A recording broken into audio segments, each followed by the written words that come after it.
এর মনে আছে যে এই অন্তর্বর্তীকালীন সরকার দায়িত্ব নেওয়ার শুরুর দিকে আমি একটা কথা বলেছিলাম। আমি বলেছিলাম এই সরকারকে প্রকৃত অর্থে যারা ভোগাবে তারা হলো প্রশাসন, তারা হলো আমলা। এই আমলারা এই সরকারকে প্রকৃত অর্থেই ভোগাবে। এবং সেটা বলতে যে আমি আরও একটা কথা বলেছিলাম, সেটা বলেছিলাম যে স্বৈরাচারী হাসিনা গণভবন থেকে পালিয়েছে। হাসিনা গণভবনে নেই, কিন্তু হাসিনা সচিবালয়ে আছে। হাসিনা সারা দেশের প্রশাসন জুড়ে আছে।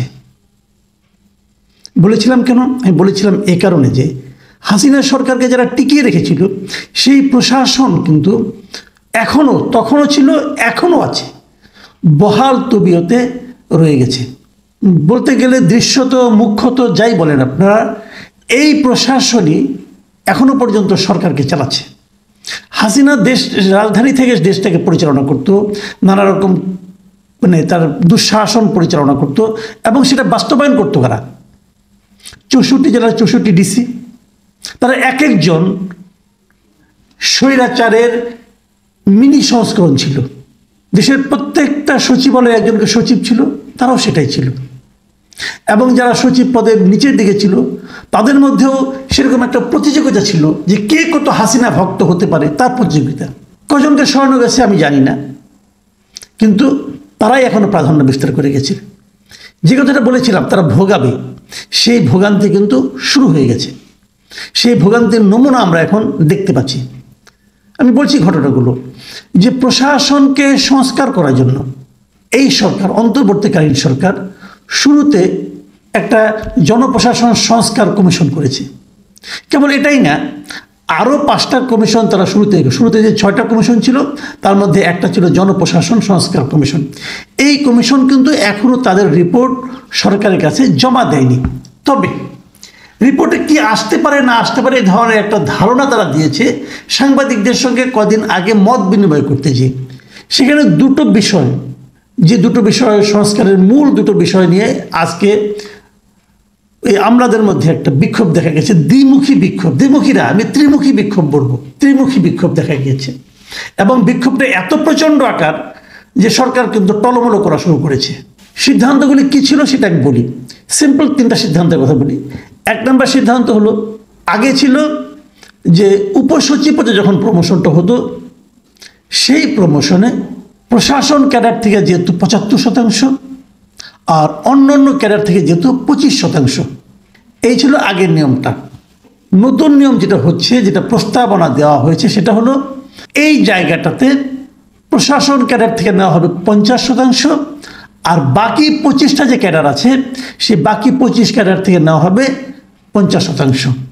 এই হলো সরকারের একটা সিদ্ধান্ত। তারা বলতে চাচ্ছে এই ধরনের একটা প্রস্তাব আমরা এই কমিশন সরকারের কাছে দেবে। আরেকটা সিদ্ধান্তের কথা তারা সুপারিশের করেছে, সিদ্ধান্ত ঠিক সুপারিশ বলতে পারেন আপনি। আরেকটা সুপারিশের কথা তারা বলেছে, সেই সুপারিশটা হলো শিক্ষা এবং স্বাস্থ্যকে তারা ক্যাডারে রাখবে না। জুডিশিয়াল সার্ভিস কমিশন যেরকম আছে সেরকম এটাকে জুডিশিয়াল সার্ভিস কমিশনের মধ্যে নিয়ে যাবে, তারা ক্যাডারভুক্ত হবে না। এই দুটো সিদ্ধান্ত। অনেকে হয়তো বিষয়গুলো বুঝবেন না, সাধারণ মানুষ যারা আছেন, যে ক্যাডার কি ভাই, এটা করলে কি হয় না হয়, নানা ধরনের কথা। আমি আপনাদের সংক্ষেপে কিন্তু এতটুকু বলি আপনারা বোঝার সুবিধার্থে, সহজ করে বলার জন্য। ওই যে বিসিএস পরীক্ষা হয় না, এই বিসিএস পরীক্ষা যারা পাশ করে তারাই কিন্তু ক্যাডার, বেসিক্যালি তারাই সরকারের ক্যাডার হয়। ক্যাডার মানে এখান থেকেই প্রথমে সহকারী কমিশন হয়, সেক্রেটারি হয়, সহকারী সচিব হয়, তারপর সে কিন্তু প্রমোশন পেতে পেতে উপসচিব, যুগ্ম সচিব, অতিরিক্ত সচিব, তারপরে সচিব, তারপরে সিনিয়র সচিব, এই পদগুলি তারা আস্তে আস্তে আস্তে পায়। কিন্তু এতদিন একটা বৈষম্য এটা নিয়েছিল। সেই বৈষম্যটা কোথায়? বৈষম্য হলো আসলে এই ক্যাডার সার্ভিসে মূলত রাজ করতো, মানে মূলত কর্তৃত্ব ফলাতো প্রশাসন ক্যাডারের লোকেরা। সচিব হতো ম্যাক্সিমাম প্রশাসন ক্যাডারের লোক, তাদের দিক থেকে সচিব হতো। মানে উপসচিবের পরের থেকে তারাই হতে থাকতো, তারাই সমস্ত রাজত্ব করতো, তাদেরই কর্তৃত্ব চলতো। তার বিরুদ্ধে অন্য যারা ক্যাডার আছে, অন্য ক্যাডার কারা, যেমন আমি 2-1টা বলি। স্বাস্থ্য ক্যাডার আছে, শিক্ষা ক্যাডার আছে, যেমন আপনার পরিসংখ্যান ক্যাডার আছে, রেলওয়ে ক্যাডার আছে, বিভিন্ন বিভাগে আছে। কিন্তু ধরেন রেলওয়ে ক্যাডারের একজন লোক সে রেলওয়ে ক্যাডারে চাকরি করছে, কিন্তু সে কিন্তু প্রমোশন পেতে পেতে রেলের সচিব হতে পারতো না। পারলেও তার সম্ভাবনা ছিল ওই যে 25% মতো ছিল।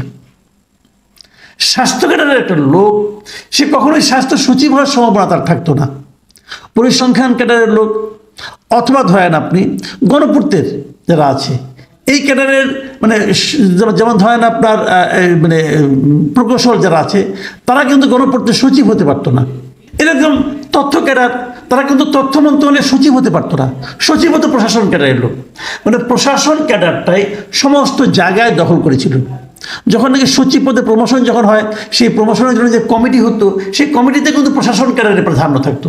এটা নিয়ে আন্দোলন অনেক দিন ধরে চলছে, প্রায় 3 দশকের বেশি সময় ধরে চলছে এই আন্দোলন। আমরা যখন সাংবাদিকতা শুরু করি তখন প্রকৃতি নামে একটা আন্দোলন করা হয়েছিল। তারা এই ক্যাডার সার্ভিসগুলোকে বৈষম্য দূর করার জন্য আন্দোলন করেছিল। অনেক জাদ্রেল তখন মানে লিডাররা তখন ছিলেন প্রকৃতির মাথায়, কিন্তু আলটিমেটলি তারা সফল হননি, প্রশাসন ক্যাডারের দাপটের কাছে তারা পারেননি। এবং এরা কিন্তু বৈষম্য বিরুদ্ধে আন্দোলন করছে। অন্য ক্যাডারগুলির বক্তব্য হলো এই যে 50-50 করেছে, এটা নিয়ে কিন্তু দুই দিকেই আপত্তি। প্রশাসন ক্যাডারের আপত্তি, তারা বলছে না 50% অন্যদেরকে দেওয়া যাবে না, ওটা আমাদেরই থাকতে হবে। তারা তো 25%ও দিতে রাজি না। উপসচিব থেকে পুরো এই প্রমোশনটাই তাদের মাধ্যমে হতে হবে। ডিসি যারা হন, উপসচিব হলেই কিন্তু ডিসি হওয়ার যোগ্যতা অর্জন করেন। তো যারা ডিসি আছেন বিভিন্ন জায়গায় তারা মিনিমাম উপসচিব। তারপরে ডিসি যারা আছেন তাদের মধ্যে 75%-এর বেশি হলো গিয়ে আপনার এই প্রশাসন ক্যাডারের লোক। এখন এই 50-50-এ কেউ খুশি না। প্রশাসন ক্যাডার বলছে পুরোটাই আমরা চাই, আর অন্য 25 ক্যাডার বলছে না, কোনো কোটা থাকবে না, এটা উন্মুক্ত করে দিতে হবে। যত ক্যাডার আছে সবাই পরীক্ষায় অংশ নেবে, যারা পরীক্ষায় ভালো করবে তারাই উপসচিব হবে, তারাই উপরে দিয়ে যাবে। আবার ওদিকে ওই যে শিক্ষা এবং স্বাস্থ্যকে, এই দুটো ক্যাডারের সংখ্যা হলো সবচেয়ে বেশি। একটাতে মধ্যে প্রায় আপনার মানে 16,000-এর মতো আছে শিক্ষা ক্যাডারে, আর স্বাস্থ্য ক্যাডারে আছে 30,000-এর মতো সংখ্যা আছে। তো তারা কিন্তু বলছে যে আমাদেরকে আলাদা করে দেওয়া হলো কেন? আমরাও এখানে একসঙ্গে সবাই ছিলাম, একসঙ্গে থাকবো, সবাই মিলে ক্যাডারে থাকবো, এবং উপসচিব পরীক্ষায় আমরা সবাই অংশ নিব। যারা পাবে তারা পাবে, যারা মেধাবী তারাই পাবে। এখন যদি কোনো ডাক্তার কোনো একজন এসএসসি সেক্রেটারি থেকে ভালো করে রেজাল্ট, তো তাকে আপনি উপসচিব বানাবেন না কেন? এই তাদের যুক্তি। দেখুন কোনটা ভালো কোনটা মন্দ এটা আমি এই বিতর্কে আমি যাব না আপাতত। উভয় দিকে কিন্তু কিছু যুক্তি আছে। আমার বক্তব্যটা হলো বৈষম্য বিরোধী আন্দোলনের মাধ্যমে সরকার এসেছে, বৈষম্য থাকবে কেন? আমি বৈষম্যের পক্ষে না, আমি এটা ওপেন করে দেওয়ার পক্ষে। এগুলো একটা জিনিস। আবার বিপরীত দিকে তাদের কিছু বক্তব্য আছে, সেগুলো নিয়ে আলোচনা চলতে পারে। কিন্তু আমি যেটা নিয়ে সবচেয়ে বেশি আপত্তি করছি সেটা হলো আন্দোলনের যে ধারাটা, আন্দোলনের যে গতি প্রকৃতিটা, এটা আমার কাছে আপত্তিকর মনে হচ্ছে। প্রশাসন ক্যাডারের লোকজন যে ভাষায় আজকে কথা বলে, তারা মিটিং করেছিল, এদের মধ্যে সাবেক প্রশাসন তারা এসেছে, তারা যে ভাষায় কথা বলছে, যে আক্রমণাত্মক ভাষায়, যে মাস্তানের মতো কথা বলছে, যে মুহিত চৌধুরীকে পদত্যাগ করতে হবে, মানে কমিশনের প্রধানকে পদত্যাগ করতে হবে, হ্যান করতে হবে, ত্যান করতে হবে, আমি এর মধ্যে একটা বড় ষড়যন্ত্রের গন্ধ পাচ্ছি। আমার কেন যেন মনে হচ্ছে সরকারকে অচল করে দেওয়ার এটা একটা পায়তারা। ডক্টর ইউনূস সরকার বিষয়টা কতটুকু বুঝতে পারবেন এটা তারা জানেন, আমি জানি না, আমি বলতে পারবো না। কিন্তু আমি বলছি এই বিষয়টাকে যদি শক্ত হাতে এখনো দমন করা না যায়, এই সরকার কিন্তু বড় ধরনের একটা বেকায়দায় পড়বে। সে বেকায়দার ফল কে নিবে সেটা আমরা হয়তো বলতে পারবো না, ইঙ্গিতও দিতে চাই না। কিন্তু আশা করি সরকারের এতটুকু বোঝার ক্ষমতা আছে। প্রশাসন তারা কিন্তু অচল করে দিতে পারে, এবং আমি মনে করি এটার একটা দৃষ্টান্তমূলক প্রক্রিয়ায় এটাকে মোকাবেলা করা উচিত। সরকার কি করবে, সরকার এটা কিভাবে মোকাবেলা করবে, এটার উপর নির্ভর করবে এই সরকারের উপর আমরা আস্থা রাখতে পারবো কি পারবো না। এরই মধ্যে আমরা দেখেছি এই সরকার অনেক ক্ষেত্রে সিদ্ধান্ত নেওয়ার ক্ষেত্রে কঠোর হতে পারে না। কেন পারে না? তাদের সেই জোরটা কোথায়, জোরটা কেন নাই, এগুলো নিয়ে বিচার বিশ্লেষণ করতে হবে। আমি কোনো সমাধান জানি না, আমি সমাধান দিতেও চাই না। অনেকে বলবেন বাবা তুমি সব বুঝো নাকি, তুমি সমাধান দাও কোনো? আমি সব বুঝি না, এই জন্য আমি সমাধান আমার মাথায় কিছু থাকলেও আমি বলতে চাই না।